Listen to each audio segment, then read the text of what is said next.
Hello students, it's chemistry time learning platform. Hi, I am Monica and today we'll start our topic that is your solubility. देखिए students, हमने previous lecture में study किया था कि saturated unsaturated solutions क्या होते हैं। उसके बेस पे हमने सॉल्युबिलिटी की डेफिनेशन स्टडी की थी, एक न्यूमेरिकल भी ट्राई किया था। आज हम स्टडी करेंगे जो सॉल्युबिलिटी है आपके पास, वो किन किन तरीके से आप उसको डिफाइन कर सकते हो। देखो आपने डिफाइन किया था पहले लेक्चर में कि grams of solute, gram of solute मतलब अमाउंट ऑफ सॉल्यूट डिफाइन की थी इन 100 ग्राम ऑफ सॉल्वेंट। ठीक है, सॉल्वेंट आप कोई भी पर्टिकुलर ले सकते हो। ठीक है, दूसरा आप डिफाइन करते हो, जैसे आप कंसंट्रेशन को डिफाइन करते हो ना, सॉल्युबिलिटी भी कंसंट्रेशन टर्म ही है क्योंकि वहां पे हम सॉल्यूशंस के बारे में पढ़ रहे हैं। ठीक है, तो यहाँ पर क्या है ना, क्योंकि आप भी क्या करते हो कंसंट्रेशन में, सिंपल क्या करते हो, मोल्स को ले लेते हो। ठीक है, number of moles of solute dissolved in 1 litre of solution, तो आप वहां पे मोलैरिटी की बात कर लेते हो, है ना। तो यहाँ पर आप वो भी कह सकते हो कि मेरे पास अगर मोल्स हैं, मोल्स भी ले सकते हो, वहां पर भी आप कंसंट्रेशन को सॉल्युबिलिटी कह सकते हो। ठीक है, moles of solute in 1 litre of solvent. ठीक है, तो यूनिट क्या हो जाएगी यहाँ पर, मोल पर लीटर। ठीक है, और 1 लीटर मुझे पता है 1 डेसीमीटर क्यूब के बराबर होती है। ठीक है, तो 1 डेसीमीटर यानी मोल डेसीमीटर क्यूब, 1 लीटर ही 1 डेसीमीटर क्यूब के बराबर होता है। ठीक है, तो आप ये भी बोल सकते हो। थर्ड डिफाइन कर सकते हो यहाँ पर आप ग्राम्स ऑफ सॉल्यूट, और यहाँ पर आप डिफाइन कर सकते हो किसमें है वो ग्राम्स, आपके 1 लीटर ऑफ सॉल्वेंट, ये भी डिफाइन कर सकते हो। तो वहां पर क्या आ जाएगा, ग्राम पर लीटर। ठीक, उसको आप ग्राम सॉल्युबिलिटी भी बोलते हो, ग्राम पर लीटर यूनिट हो जाएगी इसके अकॉर्डिंग। ठीक है, फोर्थ हो गया आपके पास, जैसे मैंने बोल दिया मोल्स ऑफ सॉल्यूट किसी फॉर्म में दी जा सकती है आपको ये। ठीक है, moles of solute dissolved in 100 gram of solvent. ठीक है, तो यहाँ पर क्या होगा, इसको हम बोलते हैं मोलार सॉल्युबिलिटी, क्योंकि मोल्स है ना, तो मोलार सॉल्युबिलिटी भी बोल देते हैं इसको। ठीक है, तो इस तरीके से बहुत सारी डेफिनेशंस हो जाती हैं कई बार, लेकिन मैक्सिमम आप यही वाली पढ़ते हो, ये भी पढ़ते, ये पढ़ते हो मैक्सिमम, ये भी आपको कई जगह दिखाई देगी कभी कभी। ठीक है, तो इसका मतलब बहुत सारे टर्म्स है जिस तरीके से हम सॉल्युबिलिटी को डिफाइन कर सकते हैं। 9th क्लास में सिर्फ ये वाला बताया गया है। ठीक है, 12th में आप ये भी पढ़ लोगे, फाइन। और ग्राम पर लीटर भी कई जगह देखने को मिलता है, ये थोड़ा सा कम देखने को मिलता है, ये ज्यादा, ये 3 ही ज्यादा देखने को मिलते हैं। ठीक है, तो अब हम पढ़ेंगे कि फैक्टर्स क्या हैं जो अफेक्ट करते हैं सॉल्युबिलिटी को। फाइन,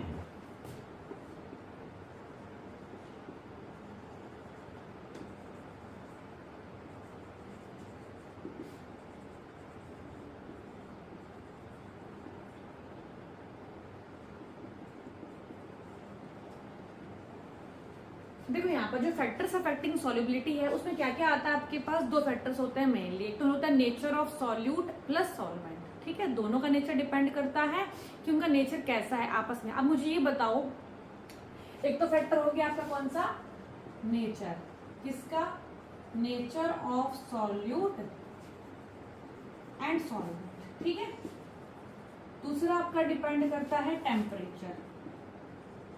ठीक है, थर्ड होता है प्रेशर। अब देखो ये तीनों चीजें डिस्कस करनी है हमें 1 बाय 1। ठीक है, 9th क्लास में आपका ये सारा स्टडी किया जाता है, nature of solute and solvent. अब देखो यहाँ पर जब भी हमारी फ्रेंडशिप होती है किसी के साथ, ठीक है, तो हम क्या करते हैं, हमारा जिससे नेचर मैच करता है, जिससे हमारा थिंकिंग मैच करता है, जो हमें समझते हैं, हम उन्हीं से दोस्ती करते हैं। फ्रेंडशिप तभी होती है। तो सिंपल है, सॉल्यूट और सॉल्वेंट में जब भी दोस्ती कब होगी, जब वो एक जैसे नेचर की हों, एक जैसे होंगे, एक दूसरे को समझने वाले होंगे, यानी कि like dissolves like, like dissolves like मतलब सेम प्रकृति की, सेम। ठीक है, एक जैसे, यानी कि अगर मैं बोलूं वाटर, वाटर एक पोलर सॉल्वेंट है, तो पोलर मतलब सारा समझा चुकी, आयनिक बॉन्ड में आप सारा समझना, वहां पर आपको ये वाली चीज तो बहुत अच्छे से क्लियर हो जाएगी। जब मेरी आयनिक बॉन्ड वाली केमिकल बॉन्डिंग के अंदर जो मेरी आयनिक बॉन्ड की वीडियो है उसको आप देखना, उसमें आप ये बहुत अच्छे समझ जाओगे किस तरीके से डिसॉल्व होती है कोई चीज एक पर्टिकुलर सॉल्वेंट में, ठीक है। तो देखो जब लाइट डिजोल्व्स लाइक है आपके पास, उसमें क्या होता है, जो सॉल्यूट, ये सॉल्यूट के लिए टर्म है, ये सॉल्वेंट के लिए टर्म है, ठीक है। तो अब मैं क्या बोलूंगी कि अगर जैसे मैंने एग्जांपल ले लिया KCl, KNO3, जो भी आयनिक करेक्टर के आपके सॉल्यूट होंगे, क्योंकि मैं आपको पता होना चाहिए कि आयनिक बॉन्ड कौन कौन से बनाते हैं, ठीक है, वो किस में डिसॉल्व होंगे, वाटर के अंदर, अल्कोहल के अंदर, ठीक है, मतलब पोलर सॉल्वेंट के अंदर। अगर पोलर सॉल्यूट है, पोलर मतलब जिसके अंदर चार्जेस क्रिएट होते हैं, ठीक है, पोलर सॉल्यूट है, वो तो आपको पढ़ना ही पड़ता है कौन से आपके होते हैं, ठीक है। पोलर सॉल्यूट पोलर सॉल्वेंट में ही डिसॉल्व होंगे। जैसे मैं एग्जांपल ले लूं KCl, HCl, ये सारे डिसॉल्व होंगे वाटर में, अल्कोहल में, एसिड्स में, जैसे कि मैंने मान लिया एसिटिक एसिड्स में, ठीक है। तो एसिड्स तो सारे हो, जैसे H2SO4 हो गया, ये भी सॉल्वेंट की तरह से काम करता है, ठीक है। तो सॉल्वेंट बहुत सारे हो सकते हैं, उनमें अगर इनका जैसे ये अगर dissolve K positive Cl negative, H positive OH negative, तो पोलैरिटी आपके जहाँ क्रिएट हो रही है, जहाँ डिसोशिएट हो रहे हैं, वो आयंस में टूट रहे हैं आपके पॉजिटिव नेगेटिव में, वही पोलर में डिसॉल्व होते हैं, ठीक है। और जो नॉन पोलर होते हैं, जैसे मैं बोल दूं नॉन H2O2, ये सारे जो आपके डायटोमिक होते हैं ना, H2O2, इस तरीके से H2 हो गया, O2 हो गया, N2 हो गया, ये वाले जो होते हैं नॉन पोलर होते हैं, क्योंकि इनके अंदर है ना ये कोवेलेंट बॉन्डिंग, जो कोवेलेंट बॉन्डिंग शो करते हैं ज्यादातर, ठीक है, वो डिसॉल्व होते हैं। मतलब जो नॉन पोलर होते हैं वो डिसॉल्व होंगे नॉन पोलर में ही, नॉन पोलर सॉल्वेंट में, ठीक है। जैसे आपके पास हो गया बेंजीन, जिन पर चार्ज ही नहीं होता, ठीक है। जैसे मेरे पास हो गया हेक्सेन, मतलब पेंटेन, ब्यूटेन, इन पर चार्ज तो होता नहीं, कार्बन हाइड्रोजन के बॉन्ड होते हैं, उनकी इलेक्ट्रोनेगेटिव डिफरेंस बहुत कम होता है, तो वो कोवेलेंट बॉन्डिंग के अंदर ही कंसिडर होते हैं, क्योंकि कार्बन हाइड्रोजन सारे कोवेलेंट बॉन्डिंग ही बनाते हैं। तो कोई भी हो सकता है, साइक्लोहेक्सेन दे देंगे आपको, ठीक है। तो नॉन पोलर सॉल्वेंट के अंदर नॉन पोलर सॉल्यूट ही डिसॉल्व होता है, मतलब लाइक डिसॉल्व्स लाइक। फाइन, इतना समझ आया। तो नेचर के ऊपर डिपेंड करता है। तो जब हमने सैचुरेटेड सॉल्यूशन के बारे में पढ़ा था, तो मैंने आपको बताया था कि नेचर ऑफ सॉल्यूट के ऊपर डिपेंड करते हैं वो, ठीक है। मतलब सॉल्युबिलिटी भी नेचर के ऊपर डिपेंड करती है, क्योंकि जो सॉल्युबिलिटी होती है वो सैचुरेटेड सॉल्यूशन के लिए डिफाइन की जाती है, ठीक है। तो ये भी क्या है, एक नेचर ऑफ सॉल्यूट के ऊपर डिपेंड करती है। दूसरी बात, टेम्परेचर। अब एक बात बताओ, जब हम सॉल्युबिलिटी की बात करते हैं तो दो तरीके से पढ़ते हैं सॉल्युबिलिटी को, ठीक है। एक तो हम पढ़ते हैं solubility of solids in liquids, ठीक है, एक तो हम ये पढ़ते हैं। दूसरी टर्म हम पढ़ते हैं solubility of gases in liquids, ठीक है। ये वाला जो होगा portion, this is totally for Henry's law, ठीक है। वो हेनरीज लॉ के अकॉर्डिंग हम समझेंगे। पहले हम डिस्कस करेंगे ये वाला पोर्शन, आफ्टर दैट ये वाला। यहाँ पर सिर्फ टेम्परेचर का इफेक्ट होता है, प्रेशर का इफेक्ट नहीं होता। देखो मतलब सॉलिड, कोई भी सॉलिड सॉल्यूट ले लिया आपने, जैसे कॉपर सल्फेट ले लिया, सॉलिड सॉल्यूट है, ठीक है। जो भी आपके पास सॉलिड फॉर्म में होता है, जैसे आपने ले लिया KCl, NaNO3, ठीक है, NaCl, सारे सॉलिड फॉर्म में होता है। तो जो सॉलिड्स होते हैं उनकी सॉल्युबिलिटी क्या है, लिक्विड्स के अंदर, मतलब वाटर ले लिया, ठीक है। तो लिक्विड के अंदर आपने सॉलिड को डिसॉल्व किया, उसकी सॉल्युबिलिटी देखी, तो वहां से टेम्परेचर का इफेक्ट दिखेगा आपको, वो मैं आपको बताऊंगी कैसे दिखता है भी, ठीक है। Solubility of gases and liquids जो आप पढ़ते हो ना, उसमें टेम्परेचर का भी इफेक्ट होगा, प्रेशर का भी इफेक्ट होगा, लेकिन यहाँ सिर्फ और सिर्फ टेम्परेचर का इफेक्ट दिखेगा। ऐसा क्यों है, देखो क्योंकि जो सॉलिड्स होते हैं बेटा, जो सॉलिड्स होते हैं वो आपके पास, क्योंकि सॉलिड और लिक्विड दोनों ही क्या होते हैं, इनकॉम्प्रेसिबल होते हैं। आप उसके ऊपर प्रेशर अप्लाई करोगे तो वो कॉम्प्रेस इजिली नहीं होते। हाँ, हालांकि लिक्विड होता है, लेकिन हम यहाँ पर सॉल्यूट की बात कर रहे हैं सिर्फ, ठीक है। सॉल्यूट यहाँ सॉलिड है, यहाँ सॉल्यूट आपका गैसेस है, ठीक है। तो गैसेस के अंदर क्या होता है, गैसेस तो इजिली कंप्रेस हो सकती है, क्योंकि आपको पता है सिलेंडर्स में गैस आपकी भरी जाती, फिल की जाती है हर जगह। तो वो गैस कैसे फिल होती है, प्रेशर देकर ही फिल की जाती है, ठीक है ना। क्योंकि गैसेस के मॉलिक्यूल्स दूर दूर होते हैं, वहां प्रेशर अप्लाई करके आप एक जगह पे उसको फिल करते हो। तो गैसेस क्या होते हैं, इनकॉम्प्रेसिबल होते हैं, इसलिए उस पर प्रेशर का इफेक्ट दिखता है। लेकिन सॉलिड्स होते हैं इनकॉम्प्रेसिबल, जिसको आप दबाव देके आप उसको कॉम्प्रेस नहीं कर सकते, ठीक है। तो प्रेशर इन पर कोई इफेक्ट नहीं है। जब पूछा जाए कि solubility of solids and liquids बताओ, तब आपको अलग बताना है, इसका आपको अलग बताना है, ठीक है। मोस्टली जो आपके पास ये वाली चीज है ना, ये 9th क्लास में पढ़ी जाती है, मैं वो बताऊंगी आपको कैसे आपका, ठीक है। और ये वाली जो चीज है ये आप +2 में दोनों चीजें पढ़ते हो, ठीक। तो आपको क्वेश्चंस किस तरीके से वो बता दूंगी मैं। मेरे पास जो solubility of solids and liquids के बारे में हम पढ़ रहे हैं, ठीक है। इसके अंदर क्या होता है देखो, सॉलिबिलिटी बहुत ध्यान से समझना है, ठीक है, ऑफ सॉलिड्स इन लिक्विड्स। इसमें तो सिर्फ हमें टेम्परेचर का इफेक्ट ही स्टडी करना है ना। अब देखो यहाँ पर क्या होता है, एक सॉल्यूट होगा आपके पास, एक सॉल्वेंट होगा, फाइन। अब मैं आपको समझा चुकी हूँ इक्विलिब्रियम क्या होता है। इक्विलिब्रियम एक पोजीशन आएगी दोनों में, या फिर प्रोडक्ट बन रहा है आपका। तो यहाँ पर क्या होता है आपके पास, दोनों के अंदर क्या होगा आपके पास, यहाँ पर क्या होगा, एक सॉल्यूशन बनकर तैयार होगा आपका, है ना, मतलब मिक्स हो जाएंगे जब वो दोनों। अब देखो यहाँ पर अब डिपेंड करता है, दो चीजें आती हैं, बहुत ध्यान से समझने की कोशिश करना। टेम्परेचर का इफेक्ट पड़ रहे हैं हम यहाँ पर, ठीक है। देखो एक चीज होती है, जब आप किसी भी चीज को डिसॉल्व करते जा रहे हो करते जा रहे हो करते जा रहे हो, तो वहां पर एक टर्म आती है, कई बार लिखा जाता है डिसॉल्यूशन। मतलब जहां तक वो चीज हो रही है, मतलब सैचुरेटेड पॉइंट तक आप डिसोल्यूशन वर्ड का यूज करते हो, मतलब वो डिसॉल्व हो रही है। और क्रिस्टलाइजेशन का बोलते हो जब वो डिसॉल्व होना बंद हो जाए। बस ये दो टर्म्स को थोड़ा सा ध्यान रख लेना, ठीक है। मतलब ये जब जहां तक आपका वो चीज सॉल्यूट डिसॉल्व हो रहा है सॉल्वेंट में, ठीक है, पर्टिकुलर टेम्परेचर के ऊपर, उसे हम डिसोल्यूशन बोलते हैं। और जहां पर वो बंद हो जाए डिसॉल्व होना, डेट इज योर क्रिस्टलाइजेशन, जो मैं आपको पहले प्रीवियस वीडियो में करवा चुकी हूँ ऑलरेडी, ठीक है। अब देखो यहाँ पर क्या होता है, यहाँ समझने वाली बात क्या है, पहले आपको दो चीज एटलीस्ट क्लियर होनी चाहिए कि एक्सोथर्मिक क्या होता है, एंडोथर्मिक क्या होता है, तभी आप समझ पाओगे। अब देखो यहाँ पर क्या है ना, इसको हम सेकंड पॉइंट बाद में पढ़ेंगे, पहले ये पढ़ेंगे। यहाँ क्या होता है ना, अगर मैंने हीट यहाँ ऐड करी, ये रिएक्टेंट साइड है, आपने सॉल्वेंट लिया वाटर, उसमें आपने सॉल्यूट ऐड किया, ठीक, फाइनली क्या बन के तैयार हो गया, एक सॉल्यूशन दोनों के मिक्सिंग से, फाइन। अब मुझे क्या करना है, अगर मैं यहाँ पर हीट ऐड करूं, सॉल्यूट, ये बच्चों को समझ में ही नहीं आती चीजें, लेकिन ये बहुत इजी है। देखो सॉल्यूशन प्लस हीट, मैंने दो तरीके से लिखा, क्या डिफरेंस है देखो, एक तरफ मैंने यहाँ पर हीट लिखा है, एक तरफ मैंने यहाँ पर हीट लिखा है। इसका मतलब समझते हो, अगर मैंने रिएक्टेंट साइड में हीट ऐड कर दी, इसका मतलब क्या है, उसने वो चीज एब्जॉर्ब की है, तभी वो चीज आगे प्रोसीड हुई है। मतलब इसने हीट एब्जॉर्ब किया, तब मेरे पास सॉल्यूशन बना है, मतलब आपने पहले हीट कर दिया, ठीक। इसका मतलब ये चीज क्या है, this is your endothermic reaction.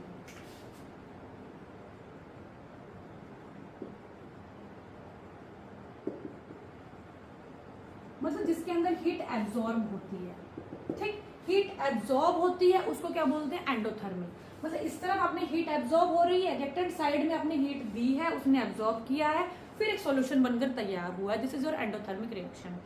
लेकिन जब इन दोनों का ऐड करने पर सॉल्यूशन बना, इसको आप ऐसे भी लिखते हो, और कई बार कोमा करके delta H equal to negative ऐसे भी लिखा जाता है।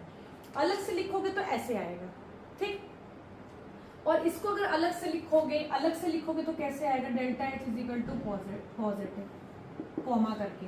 आप इसको अलग से लिखते हैं ना आगे जाके साइड में, मतलब पूरे जो ये आपका रिएक्टेंट प्रोडक्ट लिखने के बाद आगे लिखा जाता है delta H is equal to positive. इसका मतलब क्या होता है कि जो नेट एनर्जी आपकी हुई है वो एब्जॉर्ब हुई है, मतलब पूरा जो delta H product minus reactant हुआ है वो क्या हुआ है, पॉजिटिव आया है।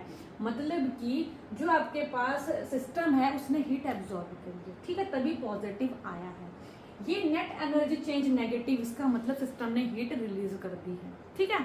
अब यहाँ देखो, इस हीट का मतलब क्या है, यहाँ पर एक्सोथर्मिक, यहाँ एडिशन में लिखा है ना, देखो यहाँ ऐड करोगे तो एंडोथर्मिक, आगे ऐड करोगे तो एक्सोथर्मिक, मतलब हीट रिलीज हुई है वहां पर। ऐड का मतलब क्या है, हीट रिलीज हुई है इस तरफ, ठीक है, तो इसे बोलते हैं एक्सोथर्मिक। इन टर्म्स का मतलब था ये एक्सोथर्मिक रिएक्शन। इतना समझ में आया। अब क्या करना है देखो, इसका मतलब होता है हीट रिलीज, फाइन, पर तो यही समझ में आना चाहिए। यहाँ ऐड, अगर प्रोडक्ट की साइड में ऐड करके हीट लिखा है तो मतलब एक्सोथर्मिक है, डेल्टा एच नेगेटिव आएगा। अगर कॉमा करके लिखा है मतलब नेट एनर्जी चेंज होगा, नेगेटिव सिस्टम ने एनर्जी लूज की है, यहाँ सिस्टम ने एनर्जी एब्जॉर्ब करी है पॉजिटिव। ठीक है, अब देखो सिंपल सा क्या है, solubility of solids and liquids. जो सॉलिड्स होते हैं वो भी बहुत अलग अलग टाइप के होते हैं। जब 9th क्लास में आपका ये वाला इजी वाला पोर्शन दिया गया है वो भी मैं आपको समझा दूंगी। ठीक है, पहले ये समझते हैं। जो सॉलिड्स होते हैं वो वैरायटी ऑफ सॉलिड्स होते हैं हमारे पास। आपको 3-4 सॉलिड ध्यान रखने हैं। उनमें क्या होता है, आपको कई बार दिया होता है कई बार नहीं होता, तो आपको एटलीस्ट ध्यान रखना होगा कि वहां पर प्रोसेस एंडोथर्मिक है कि एक्सोथर्मिक है, तो वहां पर क्या रोल प्ले करता है मेरा टेम्परेचर। ठीक है, अब देखो यहाँ पर क्या होता है, जो सॉलिड्स होते हैं, जो मेरे पास NaNO3 होगा, KNO3 होगा, NaCl, KCl, ये सॉलिड्स तो बहुत अच्छे से माइंड में क्लियर कर लेना। ठीक है, इनमें क्या होता है, प्रोसेस हमेशा एंडोथर्मिक होती है। मतलब आपको क्या होता है, इनका क्रिस्टल लैटिस यानी लैटिस एनर्जी इतनी ज्यादा होती है कि इसको ब्रेक करने के लिए आपको एनर्जी देनी पड़ती है, तो वहां पर वो प्रोसेस एंडोथर्मिक होती है ऑलरेडी। मतलब हमें पता है, माइंड सेट है, कई बार तो दिया रहेगा कई बार, लेकिन आपको क्वेश्चंस में खुद पता होना चाहिए आजकल, क्योंकि जिस तरीके से लेवल टफ आ रहा है क्वेश्चंस का, तो कई बार सिंपल ये दे देते हैं कि NaCl का क्या होगा, सॉलिबिलिटी का इफेक्ट, टेम्परेचर का इफेक्ट क्या होगा NaCl पर। तो आपको पता तो होना चाहिए एंडोथर्मिक है कि एक्सोथर्मिक है, तभी तो आप निकाल पाओगे कि वहां पर सिस्टम में क्या होगा आगे। ठीक है, तो देखो यहाँ पर क्या होता है, इस सिस्टम के लिए प्रोसेस हमेशा एंडोथर्मिक होगी, सिर्फ इसके लिए, इन चारों के लिए ध्यान रखना है। बाकी जितने सॉलिड्स दिए जाएंगे सब में ये वाला प्रोसेस होगा। ठीक, अब देखो यहाँ इक्विलिब्रियम कंसेप्ट है, पर मैं आपको बता दूंगी कैसे, थोड़ा सा हिंट देके। ठीक है, अब मुझे ये बताओ कि अगर मैं टेम्परेचर इंक्रीज कर दूं, आपको क्वेश्चन दिया जाए कि टेम्परेचर इंक्रीज करने पर इनकी सॉल्युबिलिटी पर क्या इफेक्ट होगा, तो अब कैसे बताओगे। देखो पहली बात आपको पता होना चाहिए कि एक एंडोथर्मिक रिएक्शन होती है, मतलब जहां पर हीट मेरी एब्जॉर्ब होती है। ठीक है, आप अगर टेम्परेचर को इंक्रीज करते हो, ठीक है, मैंने क्या किया, टेम्परेचर को इंक्रीज, ये एरो रिप्रेजेंट करता है इंक्रीज, नीचे वाला डिक्रीज। ठीक है, डाउनवर्ड वाला। तो यहाँ देखो अगर मैंने टेम्परेचर को इंक्रीज कर दिया तो क्या होगा, वहां पर टेम्परेचर इंक्रीज करते ही टेम्परेचर इंक्रीज कर रहे हो। ठीक है, मतलब कहीं ना कहीं हीट इंक्रीज हो रही है। टेम्परेचर का मतलब क्या होता है, हीट करना, है ना। टेम्परेचर इंक्रीज हो रही है मतलब हीट इंक्रीज। इतना समझ आया, क्योंकि गर्म करोगे चीज को तो गर्म होगी तो हीट प्रोवाइड करोगे ना। टेम्परेचर इंक्रीज होगा, हीट इंक्रीज होगी। ठीक है, अब यहां पर समझने वाली बात क्या है, इक्विलिब्रियम। इक्विलिब्रियम क्या करता है, एक ली चैटलियर प्रिंसिपल आता है। अभी मैं आपको उसके बारे में डिटेल ज्यादा नहीं बताऊंगी, पर इतना सिर्फ बता देती हूँ ली चैटलियर प्रिंसिपल करता क्या है। जो सिस्टम में हो रहा है, मतलब जो सिस्टम में हम कर रहे हैं, ठीक है, ली चैटली क्या करता है, उसका उल्टा करता है। बोलता जो तुम करोगे मैं उसका उल्टा करूंगा। ठीक है, तो यानी कि अगर इस सिस्टम में हीट इंक्रीज हो गई, टेम्परेचर इंक्रीज, क्योंकि टेम्परेचर में हीट इंक्रीज होगी, और हीट अगर इंक्रीज होगी तो ली चैटली प्रिंसिपल के अकॉर्डिंग क्या होगा, इक्विलिब्रियम उस तरफ शिफ्ट करेगा जहां हीट आपकी डिक्रीज हो रही हो, क्योंकि इसका तो उल्टा ही करेगा। वो जो भी आप कर रहे हो उसका उल्टा करना है उसने। कोई चीज आप बढ़ा रहे हो तो वो कम करेगा, कम कर रहे हो तो बढ़ाएगा। ठीक है, किस तरफ कम होगा वो हम अब देखते हैं। ठीक है, तो हर जगह ये अप्लाई होता है ली चैटली प्रिंसिपल, इक्विलिब्रियम चैप्टर में आता है। जहां भी इक्विलिब्रियम होगा वहां पर ये चीजें फॉलो होती हैं, चाहे वो प्रेशर का लगा लो इफेक्ट, चाहे वो टेम्परेचर का लगा लो। ठीक है, टेम्परेचर इंक्रीज किया, हीट इंक्रीज ऑटोमेटिकली हो गई। अब जो ली चैटली प्रिंसिपल के अकॉर्डिंग क्या होगा, ली चैटलियर्स प्रिंसिपल क्या बोलता है कि जो तुमने किया उसका अपोजिट करना है। मैंने मतलब ली चैटली प्रिंसिपल क्या करेगा, हीट को कम करेगा। अब हीट किस तरफ कम हो रही है वो देखते हैं। ठीक है, एंडोथर्मिक था, हीट यहाँ ज्यादा है ना, तो हीट कहाँ पर कब, हीट ज्यादा ऑलरेडी यहाँ, तो हीट किस तरफ कम है, प्रोडक्ट की साइड में, क्योंकि यहाँ तो कोई हीट है ही दिख ही नहीं रही हमें। तो कहाँ पर रिएक्टेंट, कहाँ पर ये कम करेगा, क्योंकि यहाँ तो ऑलरेडी ज्यादा है, तो किस तरफ शिफ्ट करेगा, जिस तरफ हीट कम हो रही हो, मतलब प्रोडक्ट की साइड। तो मैं ये कह सकती हूँ कि अगर ये प्रोडक्ट की साइड अगर शिफ्ट कर रहा है, इसका मतलब क्या होगा, प्रोडक्ट में क्या हो रहा है, हीट डिक्रीज हो रही है यहाँ पर, और अगर हीट डिक्रीज हो रही है इसका मतलब इक्विलिब्रियम शिफ्ट कर रहा है आपका फॉरवर्ड, यानी आपकी सॉल्युबिलिटी बढ़ेगी, क्योंकि सॉल्यूशन में तो क्या हो रहा है, मिक्सिंग हो रही, दोनों को मिलाकर हो रहा है ना, इस तरफ सॉल्युबिलिटी बढ़ रही है। और अगर आप उसको अलग कर दोगे तो सॉल्युबिलिटी अलग अलग कर देंगे, मतलब यहाँ तो सॉल्युबिलिटी डिक्रीज हो रही क्योंकि दोनों अलग अलग हो गए, सेपरेट हो गए, यहाँ सॉल्युबिलिटी बढ़ रही क्योंकि दोनों सॉल्यूशन में मिक्स हो गए। तो मैं कह सकती हूँ टेम्परेचर इंक्रीज करने पर इन चारों के, क्योंकि एंडोथर्मिक रिएक्शन था, मैंने टेम्परेचर जैसे इंक्रीज किया, हीट इंक्रीज की, ली चटली ने क्या किया, उस हीट को उस तरफ ले गया जहां, उस इक्विलिब्रियम को वहां शिफ्ट कर देगा जहां हीट डिक्रीज हो रही है। हीट किस तरफ डिक्रीज हो रही है, यहाँ तो हीट दिख रही है, यहाँ हीट नहीं है, इसका मतलब यहाँ पर शिफ्ट कर देगा, मतलब फॉरवर्ड डायरेक्शन में मेरा रिएक्शन होना प्रोसीड हो जाएगा, मतलब मेरी सॉल्युबिलिटी इंक्रीज हो जाएगी। तो टेम्परेचर इंक्रीज का क्या इफेक्ट होगा, सॉल्युबिलिटी इंक्रीज। और एक चीज और ध्यान रख लेना, यहाँ से एक चीज और क्लियर हो गई होगी आपको, जो भी एंडोथर्मिक, ये भी लिख लेना एक स्टेटमेंट, जो एंडोथर्मिक रिएक्शंस होते हैं हमेशा वहां इक्विलिब्रियम फॉरवर्ड डायरेक्शन में ही जाता है, मतलब प्रोडक्ट के साइड हमारा रिएक्शन बनना, मतलब हमारा रिएक्शन प्रोसीड करता है टुवर्ड्स प्रोडक्ट साइड, ज्यादा प्रोडक्ट हमें मिलता है। ठीक है, ठीक है। अब अगर मैं टेम्परेचर को डिक्रीज करूं तो क्या होगा, देख लेना खुद से। टेम्परेचर डिक्रीज करूंगी तो जस्ट इसका उल्टा हो जाएगा, सॉल्युबिलिटी डिक्रीज होगी वहां। देखो कैसे, मैं आपको समझा देती हूँ। अगर आपके पास टेम्परेचर डिक्रीज होगा, हीट डिक्रीज होगी, इक्विलिब्रियम क्या करेगा, उस डायरेक्शन में प्रोसीड करवाएगा रिएक्शन को जिस डायरेक्शन में हीट इंक्रीज हो रही हो, मतलब रिएक्शन, तो यहाँ पर हीट इंक्रीज हो रही तो मतलब बैकवर्ड, मतलब सॉल्युबिलिटी डिक्रीज होगी, इसका उल्टा, जस्ट टेम्परेचर डिक्रीज करते उसका उल्टा हो जाएगा, मतलब ठीक है। यहाँ देखते हैं, यहाँ पर जितना एक्स्ट्रा बच गए आपके, इनको छोड़कर उनमें ये रिएक्शन प्रोसीड होती है। और एक चीज और बता दूं, जो आप गैसेस के बारे में पढ़ते हो ना, गैसेस के बारे में, दूसरा क्योंकि मैंने आपका ये सॉल्युबिलिटी सॉलिड्स इन लिक्विड्स बताया है, अब हम पढ़ रहे हैं सॉल्युबिलिटी ऑफ, क्योंकि ये मैं आपको एक में ही करवा देती हूँ क्योंकि गैसेस का भी सेम ही प्रोसीजर है। ठीक है, ये हम एक साथ ही कर लेते हैं क्योंकि ये वाला थोड़ा अलग केस था। ठीक है, हो गया लिथियम कार्बोनेट, ठीक है, Na2CO3 मोनोहाइड्रेट, मतलब सीरियम नाइट्रेट, तो बहुत सारे ऐसे जो इसको छोड़ के जो बच गए ना सॉलिड्स आपके, वो सारे इस कैटेगरी में आएंगे आपके। ठीक है, तो कुछ ज्यादा ध्यान रखने की जरूरत नहीं, 2-3 एग्जांपल्स कर लेना। और जो मैं आपको समझाऊंगी कि सॉल्युबिलिटी ऑफ गैसेस है, गैसेस में भी यही फंडा लगता है आपका। ठीक है, हेनरी लॉ को हम नेक्स्ट लेक्चर में करेंगे कवर। ठीक है, और जो सॉल्युबिलिटी ऑफ गैसेस होंगी वो भी इसी केस में आप स्टडी करोगे, तो ये वाला बहुत इंपॉर्टेंट है। ठीक है, लिख लेना। अब देखो इसके अंदर क्या होगा, एक्सोथर्मिक रिएक्शन, अगर आपको चीज समझ में आ गई ना, आप सॉल्युबिलिटी ऑफ गैसेस के लिए भी इजीली कर लोगे क्योंकि वहां पे भी एक्सोथर्मिक रिएक्शन ही होती है। ठीक, यहाँ क्या होगा देखो, अब मुझे एक बात बताओ, यहाँ तक क्या इफेक्ट था, अगर हम टेम्परेचर को इंक्रीज करोगे सॉल्युबिलिटी इंक्रीज करती है इस केस में। यहाँ सॉल्युबिलिटी क्या करेगी, टेम्परेचर इंक्रीज करने पर जो सॉल्युबिलिटी होती है वो आपकी डिक्रीज करती है। देखो कैसे, देखो यहाँ पर अगर फर्स्ट तो मैंने टेम्परेचर को इंक्रीज कर दिया, ठीक है, टेम्परेचर इंक्रीज करने पर क्या हुआ, हीट इंक्रीज हुई। ठीक, हीट इंक्रीज हुई तो ली चैटली प्रिंसिपल के अकॉर्डिंग इक्विलिब्रियम किस तरफ शिफ्ट करेगा, जिस तरफ आपकी हीट डिक्रीज हो रही हो। अब मुझे बताओ, यहाँ तो हीट क्या है, एक्सोथर्मिक डेफिनेशन के अकॉर्डिंग बढ़ी हुई है ना, डिक्रीज किस तरफ हो रही है, देखो बैकवर्ड डायरेक्शन में, क्योंकि सॉल्युबिलिटी आगे की तरफ बढ़ती, सॉल्यूशन बनता है जब, क्योंकि मिक्सअप वहीं हो रहे हैं दोनों, और इस तरफ क्या होगा, सॉल्युबिलिटी घट रही है क्योंकि दोनों सेपरेट हो गए, तो मिक्स तो हुए ही नहीं, है ना।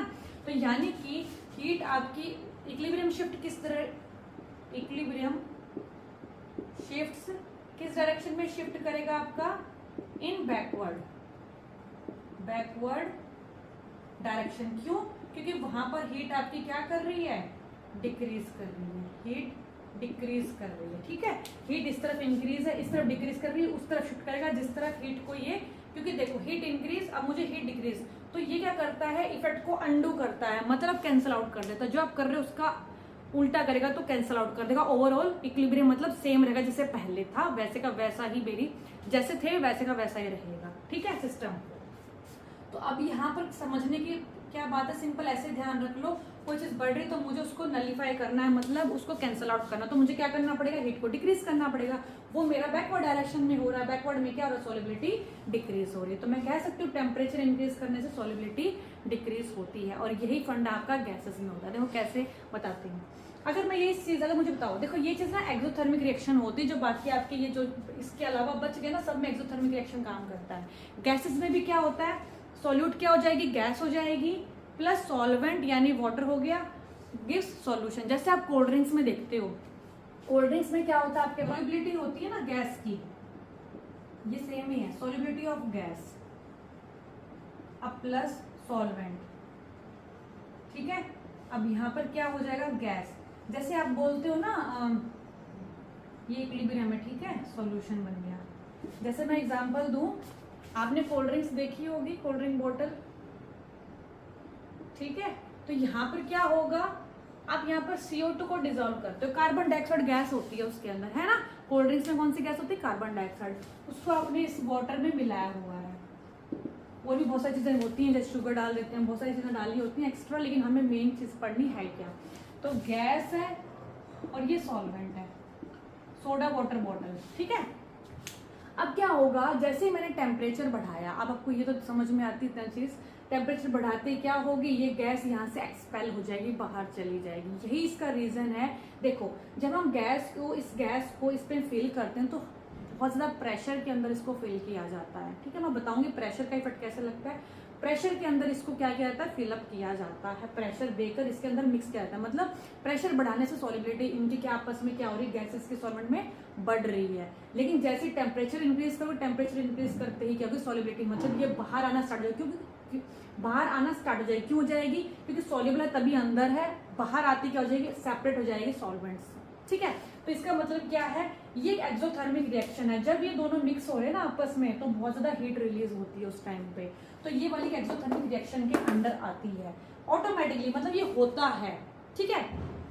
तो यानी जब ये मिक्सअप हुआ है तो ये बहुत ही एक्सोथर्मिक रिएक्शन के अंडर हुई है ये प्रोसेस, ठीक है, जहां पर हीट रिलीज हुई है सिस्टम की, तभी वो मेरा स्टेबल है और तभी वो मिक्स हुआ हुआ, ठीक है। लेकिन जैसे ही मैंने क्या किया, इन दोनों को जैसे मैंने टेम्परेचर इंक्रीज कर दिया सिस्टम का, तो सॉल्युबिलिटी डिक्रीज होगी, मतलब ये यहाँ से बाहर, मतलब ये मिक्स होगी ही नहीं, ये अलग और ये अलग, मतलब बैकवर्ड शिफ्ट कर रहा है मेरा इक्विलिब्रियम, क्योंकि मैं आपको समझा चुकी हूँ ऑलरेडी, ठीक है। टेम्परेचर इंक्रीज, हीट इंक्रीज, तो सिस्टम वहां प्रोसीड करेगा जहां पर हीट डिक्रीज हो रही हो, मतलब लेफ्ट हैंड साइड, मतलब कि रिएक्टेंट साइड में, ठीक है। तो इसलिए क्या होगा, ये दोनों सेपरेट आउट हो जाएंगे। तो सॉल्युबिलिटी जो होती है वो इनवर्स रिलेशन रखती है किसके साथ, टेम्परेचर के साथ, ठीक है। इसी तरह से मैं टेम्परेचर को कम कर दूं, सॉल्युबिलिटी इंक्रीज होगी, टेम्परेचर ज्यादा कर दूं, सॉल्युबिलिटी कम हो जाएगी, ठीक है। जैसे देखो टेम्परेचर मैंने मान लिया डिक्रीज कर दिया, टेम्परेचर कम पर स्टोर करना है, ठीक है। टेम्परेचर कम है यानी कि हीट कम है, हीट कम है, तो इक्विलिब्रियम किस तरफ शिफ्ट करेगा, जिस तरफ हीट ज्यादा है। हीट ज्यादा किस तरफ होगी, फॉरवर्ड डायरेक्शन में, दिख रही है हीट ज्यादा, तो ये फॉरवर्ड डायरेक्शन में शिफ्ट करेगा, यानी कि सॉल्यूशन बनेगा आपका, यानी सॉल्युबिलिटी इंक्रीज होगी, ठीक है। तो दोनों तरीके से समझा सकते हो आप। टेम्परेचर इंक्रीज का क्या इफेक्ट होगा, टेम्परेचर डिक्रीज का क्या इफेक्ट होगा, ये वाला रिलेशन याद करना, ठीक है। अब हम पढ़ते हैं effect of pressure on solubility. Fine, effect of pressure Henry law को हम पूरा डिटेल में नेक्स्ट उसमें पढ़ेंगे, सिर्फ थोड़ा सा बता देती हूँ कैसे होता है, ठीक है। Effect of pressure on solubility. अब मुझे एक बात बताओ, जैसे मेरे पास कंसंट्रेशन टर्म होती है, कंसंट्रेशन टर्म जैसे मोलारिटी, हमने बहुत सारी कंसंट्रेशन टर्म पढ़ी हैं, वो क्या होता है, जैसे मोलारिटी के बारे में पढ़ लूँ मैं, नंबर ऑफ मोल्स डिसॉल्व पर लीटर ऑफ द सॉल्यूशन, यही पढ़ा था हमने, है ना। तो अगर मेरे पास जो नंबर ऑफ मोल्स हैं, फाइन, अब मुझे बताओ वॉल्यूम कर दी मैंने फिक्स, मतलब एक पर्टिकुलर सॉल्वेंट में आप हमेशा वॉल्यूम को फिक्स करके चलते, जैसे मैंने 100 ग्राम आपका फिक्स कर दिया था, तभी मैंने सॉल्युबिलिटी डिफाइन की थी। तो सॉल्युबिलिटी के बारे में पढ़ रहे हो तो वॉल्यूम तो फिक्स होगी सॉल्वेंट जिसके अंदर आप डिसॉल्व कर रहे हो, फाइन। तो यहाँ पर जो नंबर ऑफ मोल्स होंगे किसके होंगे, सॉल्यूट के डिसॉल्व कर रहे हो, सॉल्युबिलिटी पढ़ रहे हैं हम, एक तरीके से कंसंट्रेशन सॉल्युबिलिटी तो है ना। तो मतलब मेरे पास जो नंबर ऑफ मोल्स हैं वो आपके अगर इंक्रीज करते जा रहे हो आप, सिंपल है, वॉल्यूम तो फिक्स कर दी, नंबर ऑफ मोल्स बढ़ते जा रहे हैं, 1 ग्राम 2 ग्राम 3 ग्राम 5 ग्राम, तो नंबर ऑफ मोल्स बढ़ेंगे तो ऑटोमेटिकली कंसंट्रेशन इंक्रीज करेगी और सॉल्युबिलिटी भी इंक्रीज करेगी, सिंपल। मतलब मेरी सॉल्युबिलिटी बढ़ती जाएगी, है ना, इतना समझ में आया। अर्थ ये है कि जो मोल फ्रैक्शन होता है वो क्या होता है, मोल फ्रैक्शन जो होता है नंबर ऑफ मोल्स जिसके भी आप ले लो, मतलब एक अगर सॉल्वेंट के लिए तो सॉल्वेंट के मोल्स आ जाएंगे divided by total number of moles of the system, यानी सॉल्यूट प्लस सॉल्वेंट। ये मैं आपको समझा चुकी हूँ ऑलरेडी। तो जिस कंपोनेंट का मोल फ्रैक्शन ले रहे हो वही कंपोनेंट ऊपर आएगा आपका, है ना। तो यानी क्या, मुझे एक बात बताओ, अगर नंबर ऑफ मोल्स इंक्रीज हो गए मेरे, फाइन, अगर ये चीज बढ़ रही है तो मोल फ्रैक्शन भी बढ़ेगा। सिंपल है, मतलब अगर मेरे पास मोल फ्रैक्शन बढ़ रहा है, ठीक है, नंबर ऑफ मोल्स बढ़ रहे हैं। एक बार बताओ, PV is equal to NRT, this is your gaseous equation जो आपको याद रखनी पड़ती है। अब मेरे पास वॉल्यूम फिक्स है, टेम्परेचर फिक्स है, R is your gas constant, कुछ फिक्स है, तो P is directly proportional to your N. मतलब जो प्रेशर होता है वो नंबर ऑफ मोल्स या नंबर ऑफ पार्टिकल्स के ऊपर ही डिपेंड करता है। ये तो आपका एक जनरल इक्वेशन है। बहुत सारी इक्वेशन देखो एक साथ बन गई, number of moles increase, mole fraction increase, ठीक है, pressure increase, number of moles increase. अब नंबर ऑफ मोल्स इंक्रीज कर रहे हैं, मतलब मैं ये क्या कह सकती हूँ कि प्रेशर भी इंक्रीज कर रहा होगा। तो मैं यहाँ से ये कह सकती हूँ कि mole fraction is directly proportional to your pressure. क्योंकि देखो कंसंट्रेशन, नंबर ऑफ मोल्स, क्योंकि वॉल्यूम तो फिक्स करनी सॉल्युबिलिटी के अंदर, है ना। 1 लीटर मान ली मैंने वॉल्यूम फिक्स कर दी, सॉल्यूट का नंबर ऑफ मोल्स बढ़ेंगे, ठीक है, नंबर ऑफ मोल्स बढ़ेंगे तो मोल फ्रैक्शन भी डेफिनेशन में मोल नंबर ऑफ मोल्स ही आते हैं। तो नंबर ऑफ मोल्स बढ़ेंगे तो मोल फ्रैक्शन बढ़ेगा, यानी मोल फ्रैक्शन तो बढ़ ही रहा है, लेकिन नंबर ऑफ मोल्स बढ़ते हैं तो प्रेशर भी बढ़ता है, और प्रेशर बढ़ता है तो number of moles, mole fraction भी बढ़ता है। तो यानी कि अगर मैं यहाँ से बोलूं कि जो मोल नंबर ऑफ मोल्स बढ़ रहा है फिर मोल फ्रैक्शन बढ़ रहा है, this is your directly proportional to H, और P is equal to, this is your Henry's constant. पूरा हम आगे डिटेल में पढ़ेंगे कि हेनरी क्या है, उसकी एप्लीकेशंस क्या है, कहाँ कहाँ एप्लीकेबल होता है।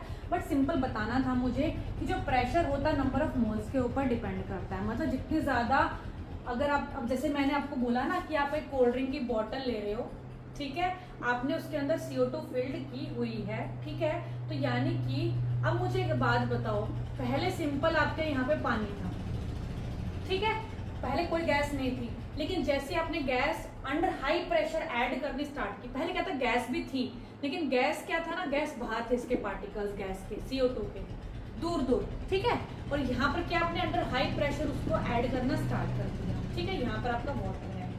अब जो पर यूनिट वॉल्यूम, मतलब 1 यूनिट वॉल्यूम के अंदर जो आपके जो नंबर ऑफ मोल्स होंगे CO2 के वो इंक्रीज होना स्टार्ट हो जाएंगे कंप्रेस करते ही। मतलब जैसे आपने प्रेशर इंक्रीज किया, नंबर ऑफ मोल्स पर यूनिट वॉल्यूम, ये जो होता है नंबर ऑफ मोल्स पर यूनिट वॉल्यूम, मतलब क्योंकि आपने वॉल्यूम 1 लीटर फिक्स कर दी, तो नंबर ऑफ मोल्स पर यूनिट वॉल्यूम क्या होंगे, फिक्स हो गए आपके, ठीक है ना, ये तो फिक्स है। सॉरी, नंबर ऑफ मोल्स पर यूनिट वॉल्यूम ही होता है एक्चुअली जो प्रेशर के ऊपर डिपेंड करता है। जो ये वॉल्यूम है ये 1 लीटर फिक्स हो चुकी है, तो नंबर ऑफ मोल्स पर प्रेशर डिपेंड करता है। अब एक बात बताओ, जो नंबर ऑफ मोल्स बढ़ गए यानी गैसेस के जितने नंबर ऑफ मोल्स बढ़ गए यानी कि उसका मोल फ्रैक्शन बढ़ गया, mole fraction in the solution. Mole fraction जो x लिखा है, दिस इज योर काय, काय रिप्रेजेंट योर मोल फ्रैक्शन जो कि आपका सॉल्यूशन के अंदर है, ठीक है। तो सॉल्यूशन के अंदर जो mole fraction that is directly proportional to pressure of this gas, जो ये इसका प्रेशर है वेपर फॉर्म में अबाउट दिस लिक्विड, ठीक है ना, इस वाटर के ऊपर जितना भी प्रेशर इसका होगा वो उसके डायरेक्टली प्रोपोर्शनल होगा उस मोल फ्रैक्शन जो उसमें डिसॉल्व हो रखी है उसके नंबर ऑफ मोल्स, ठीक है। तो ये ध्यान रखना है। अब एक बात बताओ, जितना ज्यादा प्रेशर होगा उतना ज्यादा ये सॉल्युबिलिटी यहाँ पर इंक्रीज होगी। ये तो आपको दिख ही रहा है कि जितना ज्यादा प्रेशर लगाओगे इंक्रीज होगा, और जैसे ये भी इक्विलिब्रियम पे होगा। देखो ध्यान से, यहाँ पर अंडर हाई प्रेशर इसको फिल किया गया, और हमारा जो बाहर का एटमोस्फेरिक प्रेशर है 1 एटमोस्फेयर प्रेशर है। अब देखो यहाँ जो आउटसाइड प्रेशर है वो कितना है 1 atm, लेकिन ये इसका प्रेशर बहुत हाई है, P is very very much high then 1 atmospheric pressure. एक एटमोस्फेरिक प्रेशर ज्यादा प्रेशर अगर हाई हो गया तो जैसे ही आप इसको ओपन करते हो इस बोतल को, तो क्या होता है, जो ये प्रेशर जितना ज्यादा आपने फिल किया हुआ है ना, तो ये क्या करेगा, जितना ज्यादा प्रेशर आप इंक्रीज करते हो तो इक्विलिब्रियम क्या करेगा, उस प्रेशर को कम करने की कोशिश करेगा। जैसे ही आप उसको बोतल को ओपन करोगे प्रेशर डिक्रीज कहाँ होगा, प्रेशर क्या करेगा, देखो आपने प्रेशर इंक्रीज करके बोतल के अंदर फिल किया हुआ उस गैस को, ठीक। तो अब इक्विलिब्रियम क्या करेगा, जैसे आपने प्रेशर इंक्रीज किया हुआ है तो इक्विलिब्रियम क्या करता है, उस प्रेशर को डिक्रीज करेगा। जैसे आप उस बॉटल को ओपन करते हो, जैसे ही मैंने बॉटल को ओपन किया प्रेशर डिक्रीज होगा। डिक्रीज कितना होगा 1 atm के बराबर, क्योंकि कम तो वो है, ये ज्यादा है 1 atm से, तो कम किस तरफ है, उस तरफ। तो ये क्या करेगी, बाहर आना स्टार्ट हो जाएगी जैसे आप बॉटल को ओपन करते हो। इसलिए आपको एक फिज जैसा साउंड सुनाई देता है जब आप बोतल कोल्ड ड्रिंक की ओपन करते हो, है ना। इसलिए आपका बाद में क्या रह जाता है जब आप बोतल ओपन करते हो, एक मीठा, क्योंकि आप बोलते हो ना कई दिन तक आप बोतल को खुला छोड़ दो, ठीक है, उसमें गैस तो रहती नहीं है, आपको सिर्फ मीठा पानी नजर आएगा, वहां पर शुगर और वाटर है, ऐसा लगेगा जैसे उसमें गैस है ही नहीं, उस गैस की वजह से उसका टेस्ट आता है आपको जब आता है तो, ठीक है। तो प्रेशर क्या हो गया, डिक्रीज हो गया आफ्टर ओपन द बोतल, ठीक है, विद फिज साउंड, जो आपको फिज साउंड सुनाई देती है। तो यही आपके हेनरीज लॉ का आपका यहाँ से डेरिवेशन स्टार्ट हो जाएगा। हम नेक्स्ट वीडियो में हेनरीज लॉ को पूरा कवर करेंगे, ठीक है, बहुत अच्छे से क्लियर करेंगे क्या होता है हेनरीज लॉ, उसका ग्राफ भी ड्रॉ करेंगे और उसके एप्लीकेशंस भी करेंगे, कहाँ कहाँ वो एप्लीकेबल होता है, ठीक है। अगर आपको कुछ फिर भी डाउट लगता है इस कंसेप्ट में तो मुझे आप कमेंट सेक्शन में लिख सकते हो। Thanks for watching and keep watching my channel.